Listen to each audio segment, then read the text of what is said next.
o Ministério da Mulher, da Família e dos Direitos Humanos divulgou que em 2019 recebeu 17 mil denúncias de abuso infantil através do Disque Direitos Humanos. Os números são alarmantes. O que podemos fazer para identificar esse tipo de violência e para proteger as nossas crianças?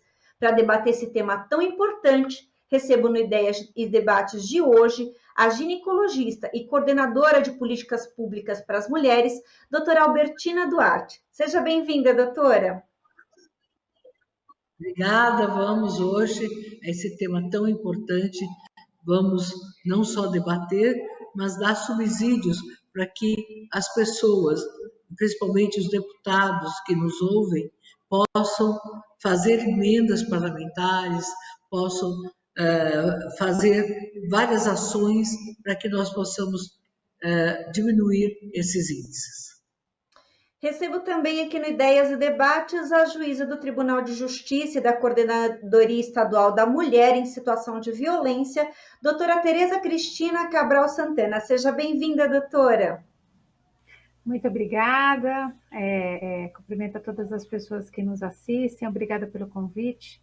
Com certeza é um tema que precisa ser debatido, é importante trazer à tona, né, contar um pouco sobre essas situações para ver se a gente efetivamente, como a doutora Albertina disse, consegue diminuir os nossos índices de violência sexual. Doutora Albertina, o que caracteriza o abuso sexual infantil? Então, o abuso sexual é toda vez que uma pessoa toca partes do corpo sem a permissão dessa pessoa, a gente considera o abuso. Só que numa criança, o abuso infantil, ele vem camuflado de uma série de... Por exemplo, há um caso que tinha tomado banho, já estava molhado, e que o abraço chegava, às vezes até o tio, não, você está suja. Então, é importante que o abuso tradicional é qualquer agressão, qualquer que a pessoa não permite, mas na criança é realmente manipulação ou, na verdade, também formas de tentar agredir essa menina fora do que seria uma relação de afeto e de carinho. Doutora Tereza, a gente acostumou a ouvir que boa parte dos agressores são membros da família. Eu queria saber se no tribunal isso se confirma. De fato, esses agressores que aparecem, que vão até a justiça, que chegam até a justiça, de fato, eles são, em sua maioria, membros da família dessa criança.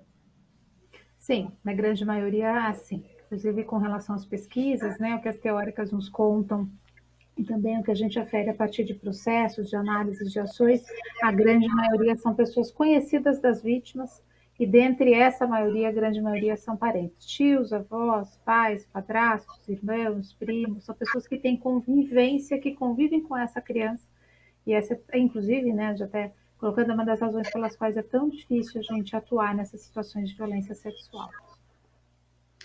Doutora Tereza, as pessoas se acostumaram popularmente a chamar o abusador de pedófilo. A justiça enxerga todo abusador como um pedófilo?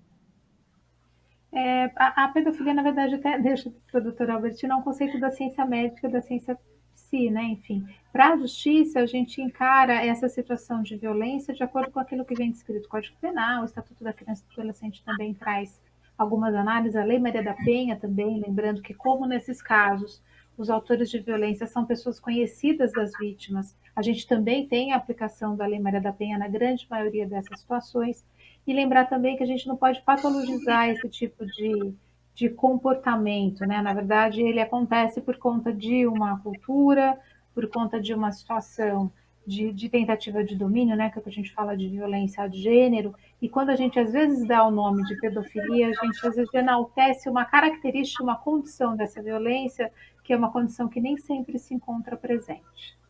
Uhum. Doutora Albertina, conforme a doutora Tereza falou, a definição do termo pedofilia é um transtorno, né, que leva o adulto a sentir atração por crianças. Muita gente acha que definir o agressor dessa forma ameniza, né, a condição do agressor, porque ele passa a ser tratado como um doente. Sob o ponto de vista médico, o que significa essa classificação para o indivíduo? É pejorativo? É correta? Como que a senhora avalia isso? Toda vez que você fala num transtorno médico, claro que você deixa isento, como se essa responsabilidade fosse por conta dessa doença. Filia em medicina quer dizer fixação, quer dizer ligação anormal com, no caso, com crianças, tendo prazer com as crianças. O que nós temos visto nos atendimentos é que esse ser que também tem fixação por criança,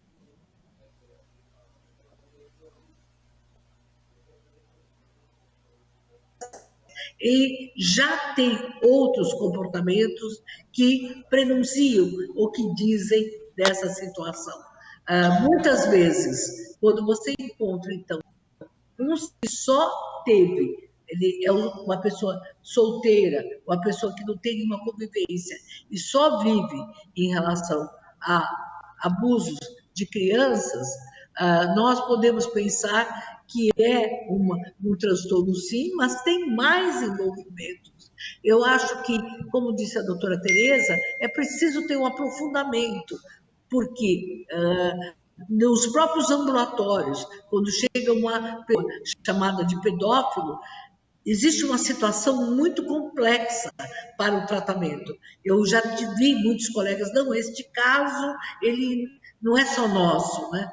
Então, eu acho que o limite entre o transtorno psicológico e também os envolvimentos psicossociais são não tão claros, eu diria assim. Uhum. Doutora Tereza, eu fiz um levantamento em algumas delegacias nesse levantamento apareceu que a segunda-feira é um dia que surgem mais casos de abuso infantil. Isso porque a criança passa o final de semana com um dos companheiros e quando chega na segunda-feira é observado ali o abuso. Queria saber se no tribunal vocês também observam essa incidência maior da segunda-feira e se a senhora vê a necessidade de medidas preventivas, uma vez que ali tem obviamente que ali um indicativo de um problema.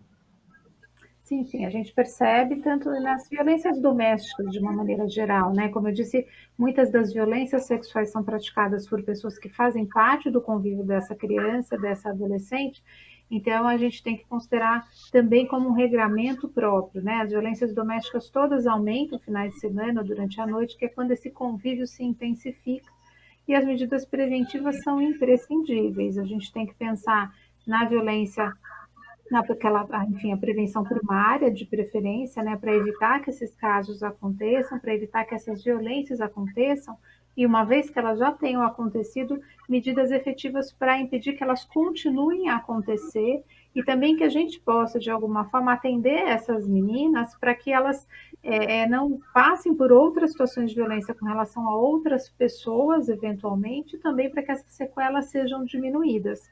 Então, sim, a prevenção ela é necessária, é importante que a política pública assim se faça, é assim que a gente consegue evitar que as violências aconteçam, prevenindo, contando, inclusive para essas meninas, né, para que elas consigam elas mesmas identificar situações de violência, se eventualmente elas passem por uma situação de violência que possa configurar um crime, ou de qualquer forma, que seja uma situação de violência sexual, né? Nas últimas semanas tem vindo a público muitos casos de violência, de abuso sexual. Teve o caso da menina de 10 anos, que foi o que ganhou maior notoriedade, porque ela precisou fazer um aborto em razão disso. E aí fica a dúvida: os casos estão acontecendo mais ou vocês avaliam que as pessoas estão encorajadas? Essa notoriedade deu uma coragem para que as pessoas falem mais abertamente sobre o assunto. Doutora Albertina.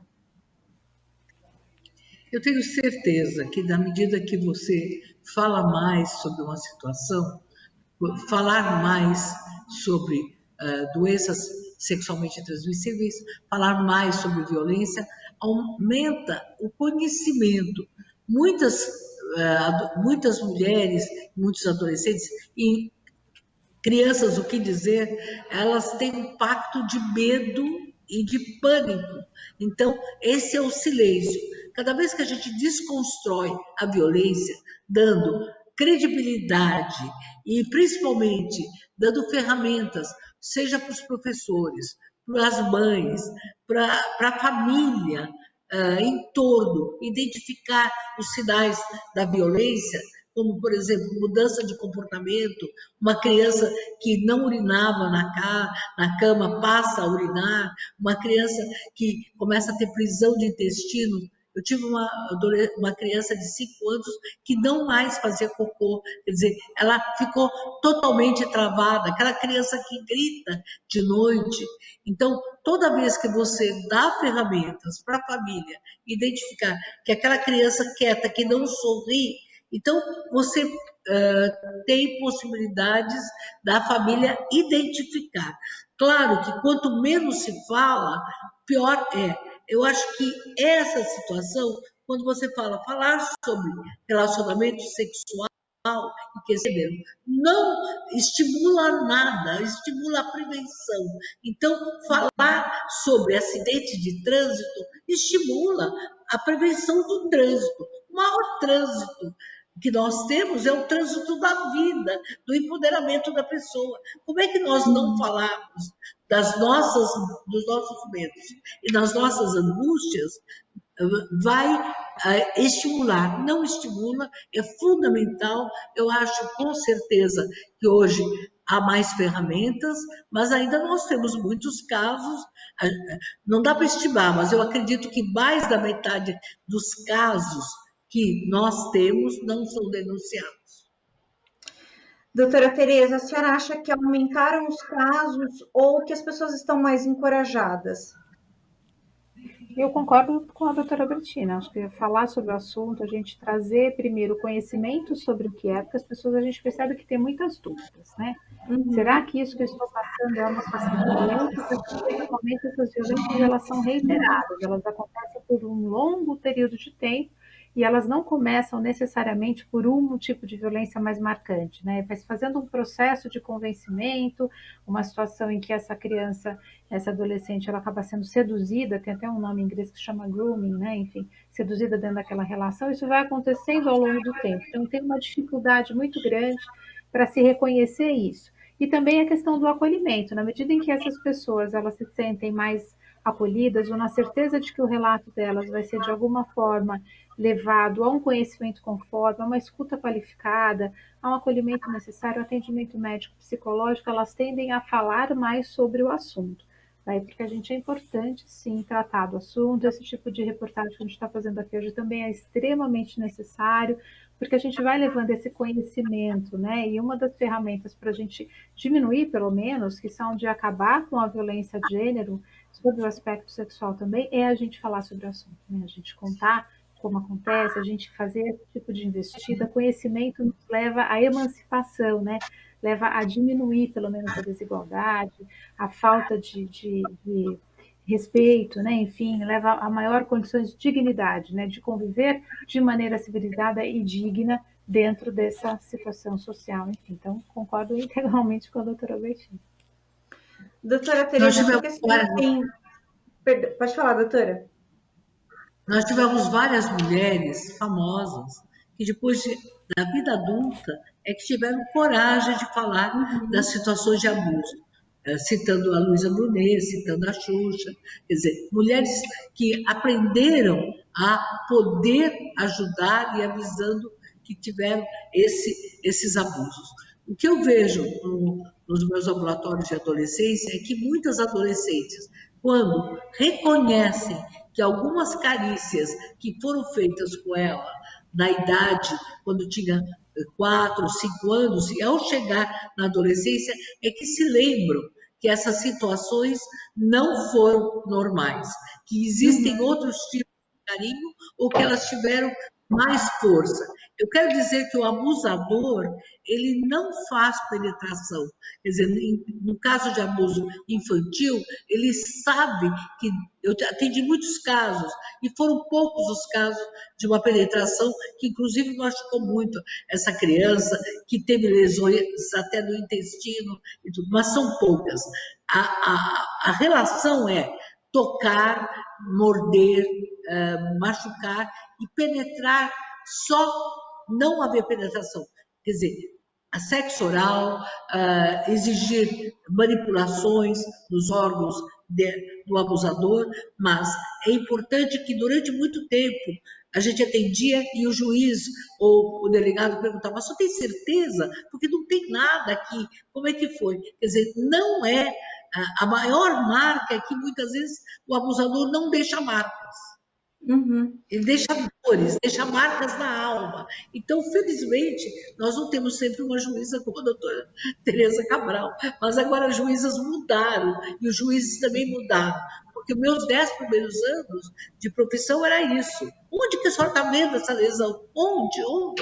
Quer dizer, então isso é muito importante, como a escuta que a doutora Tereza falou, é que modificou realmente essa atenção, porque ela tinha que ficar repetindo sem parar, e aí chegava numa hora que ela tinha medo, intimidada. Então, ouvir uma escuta qualificada, acolhedora, para que essa criança não se sentisse um ET, ou então oprimida na hora de falar. Com certeza. Eu sei que a doutora complementar. Claro. Só complementar que a doutora Bettina tocou numa coisa extremamente importante, é muito relevante no aspecto jurídico também. A maior parte das violências sexuais praticadas contra crianças e adolescentes, meninas, não deixa marcas, não deixa vestígios. É exatamente isso que a doutora Bettina colocou. E isso traz uma impressão, muitas vezes equivocada, de que a violência não aconteceu, né? Porque a gente fica procurando marcas físicas no corpo, elas não se encontram presentes. E isso é muito importante no que diz respeito também à escuta qualificada, que é muito que a doutora Bettina traz. Às vezes essa criança ela é exaustivamente questionada sobre a situação da violência, os familiares também, as mães também, às vezes até responsabilizadas, né, enfim, por conta dessa situação, e procurando marcas que realmente não acabam sendo visíveis, não aparecem fisicamente, né, isso para o mundo jurídico também é importante, porque muitas delas se compõem de carícias, né. Então, essa dificuldade que existe também pode ser um incremento nessa subnotificação, que é muito que a doutora Bettina faz. Uma vez que essas vítimas se sentem acolhidas, né, que a gente faz a escuta qualificada, elas acabam contando mais sobre a violência, e é obviamente que não é só a responsabilização criminal, mas a responsabilização criminal é um dos pilares que é importante para que a gente consiga fazer esse trato da questão da violência, que é um problema sério, né? A Melissa trouxe aí dados estatísticos, a doutora Bettina também traz muito para a gente, que é um problema extremamente sério, e a gente precisa olhar para ele com essa seriedade, com a complexidade que esse problema tem, porque é um problema complexo. Com certeza, sem a menor dúvida. Doutora, eu sei que a senhora tem uma audiência agora e vai precisar nos deixar, mas eu queria deixar 2 perguntinhas para a senhora, que eu acho que é muito importante para que as pessoas de casa entendam. Primeiro, como que é feita a oitiva das crianças? A gente sabe que é um assunto extremamente delicado de se tocar, e como que é feita essa oitiva, né, como que vocês ouvem a criança, né, no tribunal, sem que ela vivencie novamente aquele abuso, sem que ela se sinta traumatizada com a figura da juíza ali perguntando coisas para ela. E a outra pergunta que eu já queria colocar aí no meio do caminho é se ter conhecimento de um abuso e não denunciar, se isso se configura, por exemplo, uma omissão. Olha, com relação à escuta, e essa realmente é uma questão extremamente importante, a gente tem uma legislação específica, e a ideia toda dessa legislação é que essa pessoa, né, criança, adolescente, que passou por uma situação de violência, não seja revitimizada. E por revitimização, a gente tem uma série de interpretações. Mas duas delas que eu acho extremamente importantes é que ela seja ouvida de preferência uma vez só, né?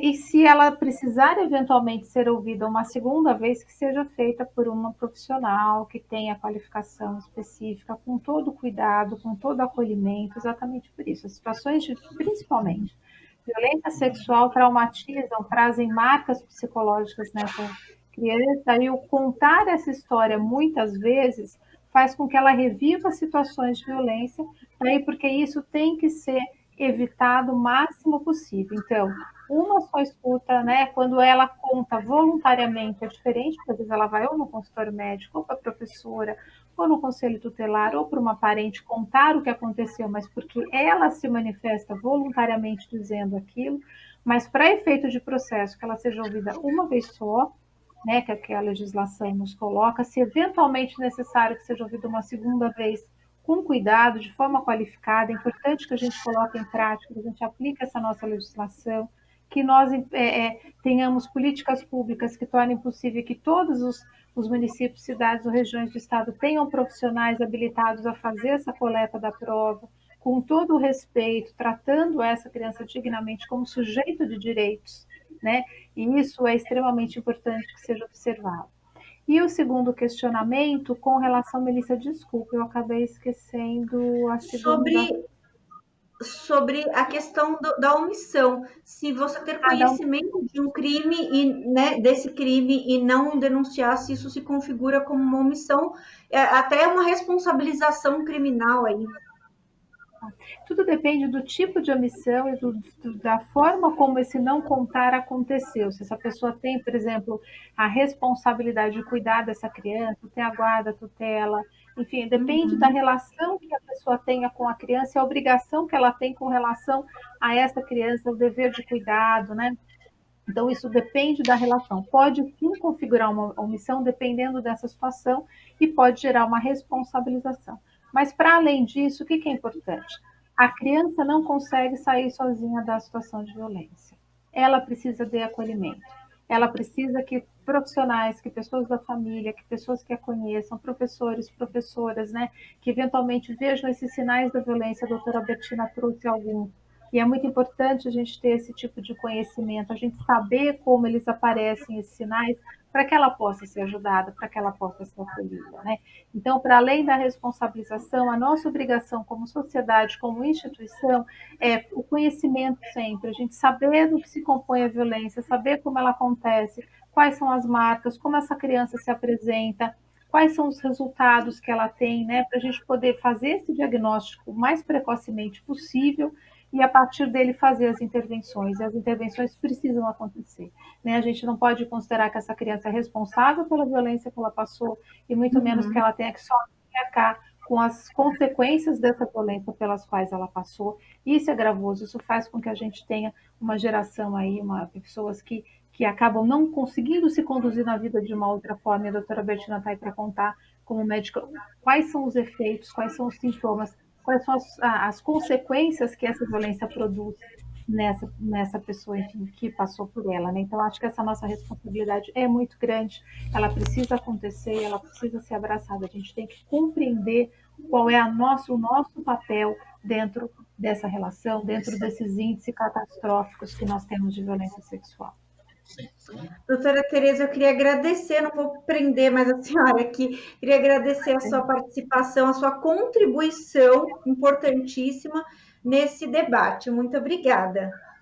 Obrigada a vocês pela oportunidade, estou aqui à disposição. Me desculpe, é que eu tive uma urgência mesmo, tenho certeza que vão continuar com o brilhantismo, estão extremamente bem acompanhados com a doutora Bertina e a Melissa. Até a próxima, muito obrigada. Obrigada, doutora. Doutora Albertina, eu gostaria que a senhora frisasse um pouco mais sobre esses sinais que a criança dá de que ela está sendo vítima de abuso. A senhora falou já algumas coisas aí relacionadas à questão fisiológica, e eu queria que a senhora aprofundasse um pouco mais para que a gente consiga visualizar, tentar visualizar, de repente, até para ajudar alguém que eventualmente esteja passando perto da gente e a gente não percebeu ainda. é muito importante a oportunidade da gente estar falando desses sinais. Esses sinais físicos da violência, eles já foram apresentados, inclusive, na Secretaria da Educação, porque nós fizemos um trabalho, estamos fazendo com a Secretaria da Justiça, da Saúde, do Comesp, que a doutora Tereza Cabral representa, então capacitando os professores para que eles pudessem estar alertados nesse momento onde é possível que a gente identifique, então, os sinais da violência. Então, em primeiro lugar, eu estou dizendo de uma criança. A criança muda o comportamento. Claro que nós estamos no momento hoje de pandemia e com certeza é possível que essa criança também mude o seu comportamento. Mas o comportamento, ele é de reclusão. Então, uma criança vítima de violência, ela não fica expansiva, ela não vai ficar pulando e gritando, ela se recolhe, ela fica quieta, ela tem medo de brincar. Então, você sente no seu rosto, nas suas atitudes, o medo. É como aquelas histórias de terror, do medo do fantasma. Então, ela não quer dormir sozinha, ela grita quando dorme e, fundamentalmente, esse recolhimento. É uma criança que, em vez de estar com mãos abertas, ela está com o corpo fechado. Muitas vezes ela não olha em você. Então, era aquela criança que, oi, tudo bem? E que, de repente, não é vergonha. Você percebe que é um medo interno. Principalmente quanto mais tempo de abuso é. Então, era aquela criança, ela era tão espoleta, agora está tão quietinha. Não, ela está com medo. Outra coisa importante, era uma criança que comia normal.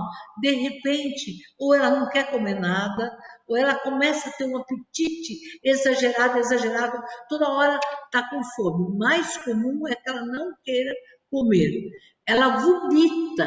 Então, ela come e vomita. Ela diz, ai, está me doendo o estômago, eu estou com dor na minha barriga, parece que eu comi alguma coisa errada. Ou então ela fala, dói a barriga, dói a barriga. Ou às vezes ela fala, dói a cabeça, dói o corpo. Ela diz que dói e você vê que não tem nenhuma dor. Muito importante, são aquelas crianças que muitas vezes já urinavam, já tinham tido desmame da fralda, e de repente começam a urinar, né? Não só na cama, como perder a urina, porque é tanto estresse, tanto sequestro, que é como se o corpo todo se desorganizasse. Muitas vezes, crianças, elas passam a evacuar sem querer. Nossa, mas o que aconteceu? Eu evacuei na calça, não sei o que aconteceu, né? Então, vômito, medo de comer, urinar, isso são sinais. Não é febre, mas algumas crianças também podem dizer, não sei o que aconteceu, ela está sentindo sensação de febre. Então, febre que vai e passa e que não é nenhuma virose, nada, mas é possível. Outra coisa é criança que não quer mais nem tomar banho, nem às vezes trocar de roupa. Não, eu quero ficar com essa roupa, eu não quero que me toque. Então, como eu disse que os sinais de físicos são mais difíceis, por exemplo, beliscar, cortes no corpo, isso é muito difícil. Quando acontece isso, o sinal já foi muito tempo de abuso. É o caso daquela menina que engravidou. Com certeza ela foi abusada há muitos e muitos anos, até chegar no movimento da penetração. Mas é muito importante que quando as crianças elas falam, olha, aquela pessoa, tinha uma criança que falava, o meu pai me pediu para eu fazer ginástica. E que tipo de ginástica? Era uma ginástica abdominal, de movimento. Eu consigo perceber, porque quando eu vou examinar essa criança, às vezes só já fecha a perna. Então, isso são sinais importantes. Mas a mãe pode estar atenta, medo de tomar banho, medo de tocar em algum lugar e sempre olhando para os outros com medo. Num segundo momento, o que nós podemos ter? Esse estresse pode causar puberdade precoce. Veja, não quer dizer que todas as crianças que tiveram puberdade precoce tiveram abuso. Estou dizendo que há uma relação. No período pós-guerra, quando essas crianças tiveram guerras e medos, assaltos, isso a gente sabe que o hipotálamo mostra. Então, é possível ter uma criança de 4, 5 anos, 6 anos, que já começa a ter pelos, broto mamário. Com certeza foi o que aconteceu com essa menina de 10 anos, que ela deve ter menstruado aos 9, ou deve ter preparado o seu organismo antes, diante dessa situação. Então, a puberdade precoce, e se essa menina, digamos, menstrua com 11 anos ou 12, que ainda é considerada uma criança, ela menstrua muito intensamente, com muita hemorragia, com muita dor. Outra coisa importante, corrimento. Às vezes essa criança tem secreções. Veja, é possível, por manipulação, por sujeira, você ter uma calcinha que está suja. Mas essa criança que muitas vezes faz o tratamento desse corrimento e esse corrimento continua. Principalmente corrimentos muito mal cheirosos.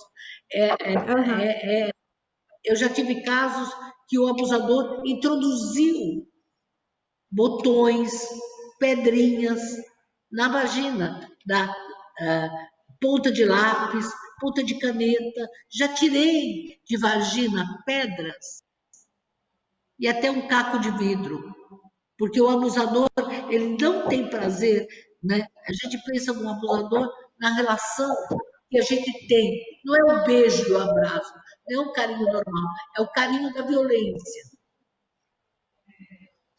Doutora, toda vez que a gente fala sobre a questão do abuso sexual infantil, um assunto vem à tona que é o da orientação, educação sexual, principalmente no ambiente escolar. Muita gente é contra, porque acha que essa orientação vai ser também ensinar a criança a fazer sexo. E uma coisa não tem nada a ver com a outra. Queria saber qual que é a sua posição sobre esse tema.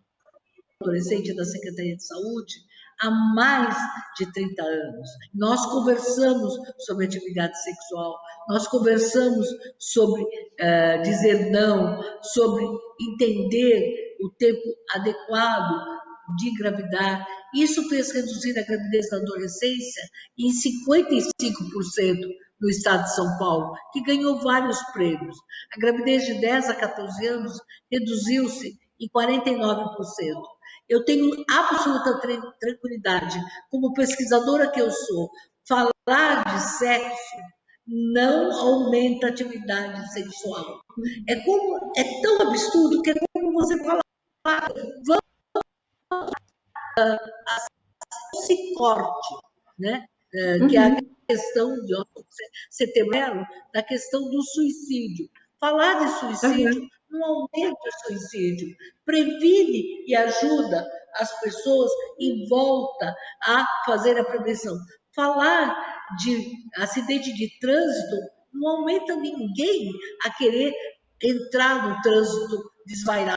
Não, falar sobre faz com que as pessoas possam ter tranquilidade para falar do tema. Então, isso é anticientífico. Todos os países que fizeram educação sexual nos seus lugares, reduziram a gravidez, reduziram. Né? Nós tivemos no tempo da AIDS, quando se falou use camisinha, ninguém aumentou a AIDS. Não, na verdade, aumentou a prevenção. Claro que o fato de nós termos números hoje de AIDS altos foi também do diagnóstico precoce. Falar de vírus é tão absurdo, é o vírus da ignorância. Falar da pandemia não aumenta a exposição, aumenta o fato, olha, vamos pôr máscara, vamos fazer testes. Quer dizer, não é banalizar, é conscientizar. Doutora, a senhora trata de criança e de adolescente por toda a sua carreira, né? Por toda uma vida. Eu queria saber da senhora, e assim, a gente sabe que o abuso é um tipo de crime contra essa criança, esse adolescente, que deixa marcas para o resto da vida. Uma criança abusada teve a sua infância roubada, literalmente. E eu queria saber se ao longo da sua carreira a senhora teve pacientes que a senhora acompanha há décadas, que a senhora, por conta do abuso, a senhora precisa acompanhar há muito tempo. Essa pergunta é muito dolorosa para mim e é muito importante. E eu sim acompanho. Eu vou dar 2 casos importantes. Uma menina que foi abusada há muito tempo, depois engravidou do padrasto. E a avó exigiu que ela tivesse filhos. Ela tinha 11 anos. E hoje, passado 20 anos, ela não fala com essa criança, exigiu, que ela era religiosa, não quis que tivesse interrupção da gravidez. Essa menina engravidou. Passaram-se 20 anos. Essa menina, agora, com essa mulher que é hoje, agora conseguiu ter um relacionamento afetivo, não olha para essa criança e sente dores pelo corpo inteiro. Tive vários casos de adolescentes e crianças que foram abusadas, não conseguiram engravidar, abortaram.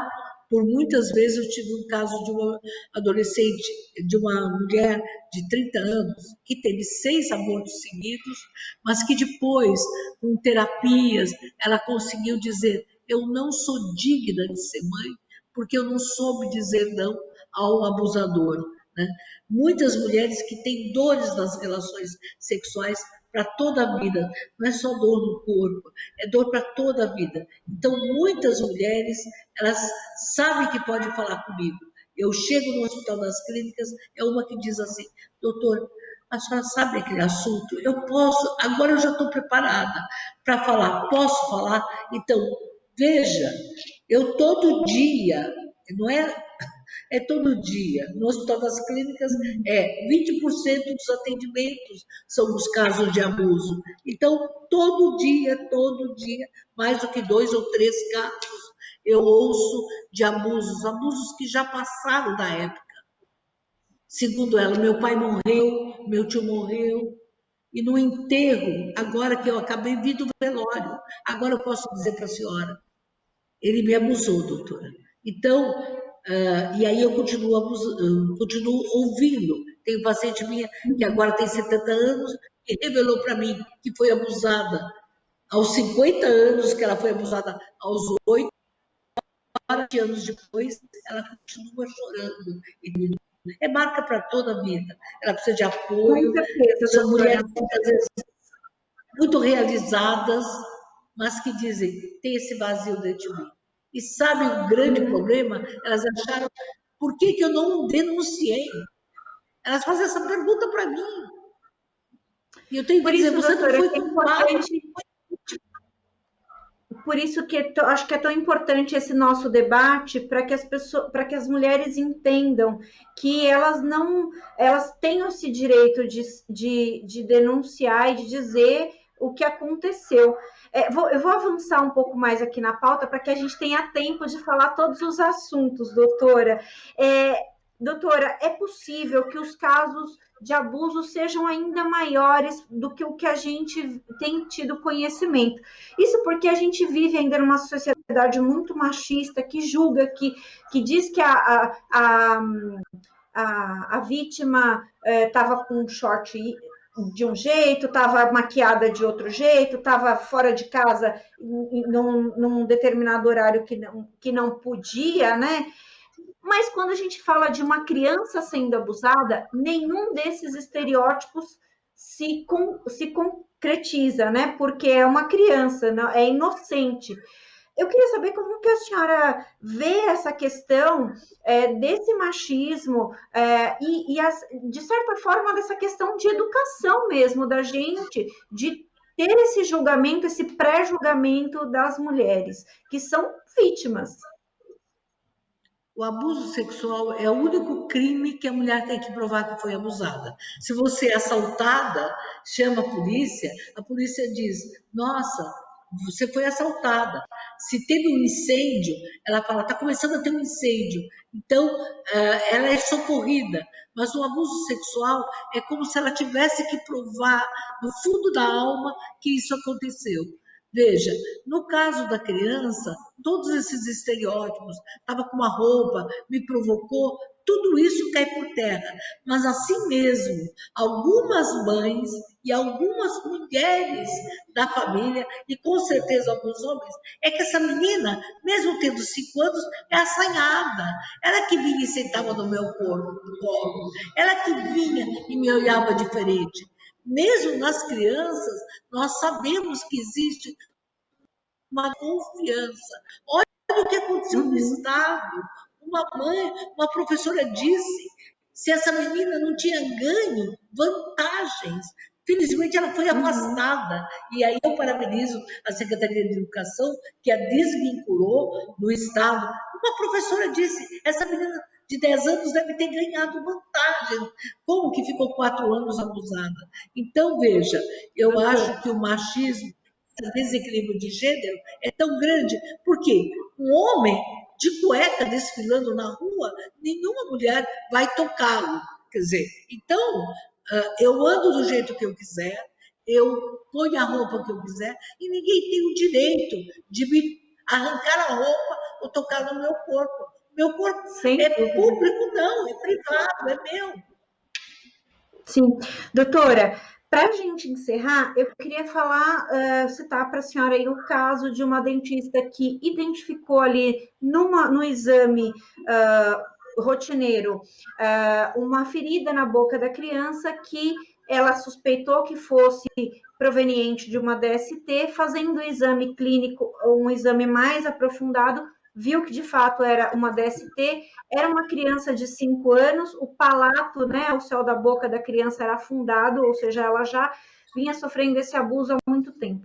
A pergunta é a importância dos profissionais, dos vários profissionais identificarem o abuso, o professor, o dentista, o ginecologista, os vários profissionais identificar o abuso sexual infantil. E, por fim, eu queria também que a senhora dissesse onde as pessoas podem procurar. A senhora está falando aí direto da Secretaria da Saúde do Estado de São Paulo, eu queria que a senhora falasse onde que as pessoas podem buscar atendimento caso estejam passando por essa situação aí na casa delas. Veja, eu estou agora, neste momento, tem ali fora, ali dentro, né, uma pessoa falando de feminicídio, porque feminicídio do Brasil é uma outra pauta que a gente precisa pensar. Nós temos 65 mil estupros no Brasil, dos quais mais de 53% são de meninas até 13 anos, mostrando como é forte, como é importante discutir o abuso. Veja, nós podemos ter HPV na boca de crianças que são solicitadas. O sexo oral em crianças é uma das situações mais. O pedido para fazer sexo oral é uma das situações mais comuns. Então, se há lesões, essas lesões podem estar na boca, ou mesmo devido à agressão, pode acontecer de ter não só doença, como lesão. Outra coisa importante, já tive casos de corrimento, que ao colher corrimento, o corrimento nós vimos bactérias ou germes que não estão no corrimento, que não é de uma relação sexual. Então, a importância de também estar atenta. Nós podemos pensar dores comuns nessa barriga. A criança que fala, eu tenho muita dor de barriga, muita dor, e essa dor não passa, e essa dor não passa. Então, o pediatra, o psicólogo, o dentista, o professor é um grande agente de saúde. E nós temos aqui a possibilidade agora de, graças à emenda parlamentar de uma deputada da Casa da Lespe, que ajudou, junto com a Secretaria de Saúde e a Justiça, essa ponte importante para as agentes de saúde na estratégia da saúde da família, que elas estão lá, que elas possam também ter ferramentas para identificar. Fundamental, fundamental. O que não tem medo disso. Como é que a gente pode correr? Claro, Nós temos no estado de São Paulo, a gente está capacitando hoje várias regiões do estado, nós temos as delegacias, 138 delegacias, né? Mas onde que pode ser atendido? O Hospital das Clínicas é minha casa, então realmente a gente tem como atender, nós temos como atender no Hospital Pérola Byton, que é um grande centro de referência, temos as casas do adolescente no estado, que são 30, mas temos várias faculdades de medicina e deixar aqui o telefone do programa do adolescente, 30 17 20 17. A Secretaria de Saúde tem uma página onde se pode consultar. Então, o estado de São Paulo é profundamente privilegiado. Eu gostaria que os outros estados do Brasil pudessem ter esses recursos. O que eu entendo que nós temos um WhatsApp agora, pega o WhatsApp do programa do adolescente, eu vou deixar um WhatsApp que foi criado agora no tempo de pandemia, mas eu acredito plenamente que essa denúncia ela tem que ser feita e como é uma situação de emergência, porque é a emergência daquele momento, eu tenho certeza que teve uma conscientização, já dei várias aulas, eu e a doutora Fabiola, a doutora Tereza, a gente está numa capacitação dos profissionais da polícia e tudo, mas a chave é a Secretaria de Saúde, 3066-8000, 3066-8000, que é a ouvidoria, e é possível, então, encaminhar, 3017-2017. Nós temos Estamos Adolescentes, que é 97193-3277. Vou repetir, é o WhatsApp, Doutora, basta que mande a dosar. Querem que eu mande depois, no final, vocês coloquem? Acho que pode ser também. sim, tá bom. Doutora, eu queria agradecer demais a sua participação, a sua disponibilidade, a da senhora, da doutora Tereza, de tratar de um assunto tão delicado e tão importante. Muito obrigada. Eu que quero agradecer à Alesp por esse carinho e por essa compreensão, e você, que conduziu tão bem essa entrevista. Muito obrigada, querida. Uma honra, doutora. Esse foi o Ideias e Debates. A gente falou sobre abuso sexual infantil, um tema tão delicado e difícil de ser tratado, mas que é importante que a gente aborde esse tema para que a gente proteja as nossas crianças. Você pode rever esse programa e outros programas da Rede Alesp nas nossas redes sociais. Muito obrigada pela sua companhia. Até breve.